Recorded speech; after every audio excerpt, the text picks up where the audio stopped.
High in the Hindu Kush mountains, a century-old line drawn in the sand is bleeding.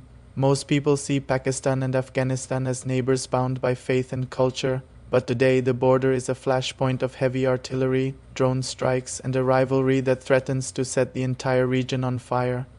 This isn't just a border dispute, it is a war of identity, a battle over broken promises, and a struggle for survival. Today we go beyond the headlines to explain why these two nations are locked in a deadly embrace and why neither side can afford to back down. To understand the war of 2026, we have to go back to 1893.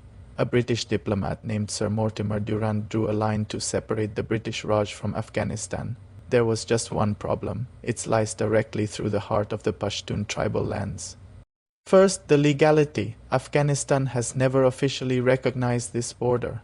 To Kabul, the Durand Line is an artificial scar. To Islamabad, it is a sovereign international boundary. When Pakistan began fencing this 260-kilometer stretch, the tension turned into a powder keg. For 20 years, Pakistan was accused of supporting the Taliban against the US-backed government in Kabul.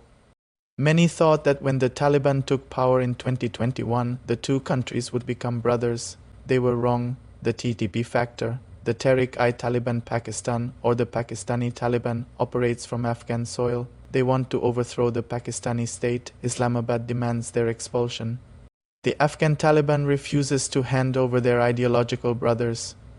This betrayal has turned former allies into bitter enemies. But the fighting isn't just about militants. It's about resources, water wars. Afghanistan is building dams on the Kabul River for Pakistan, which is already facing a massive water crisis. This is an existential threat. Every drop held back in Afghanistan is a drop lost.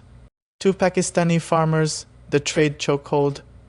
Pakistan frequently shuts down the Turkmenistan borders, the lifeblood of the Afghan economy. In response, Afghanistan is turning toward Iran and the North-South corridor, trying to break free from Pakistani influence forever. By 2024, the skirmishes escalated. By 2026, they became a full-scale border war. Pakistan's operation as a Mistehkam saw airstrikes inside Afghan territory. Afghanistan responded with heavy artillery targeting Pakistani outposts. Thousands have been displaced. Both nations are bankrupt, yet they spend millions on shells and rockets. So why can't they stop? Because for Afghanistan, giving up means accepting a border they hate. For Pakistan, giving up means allowing a sanctuary for terrorists who kill their children. It is a cycle of mistrust where the only winner is the graveyard. Is a peaceful solution even possible?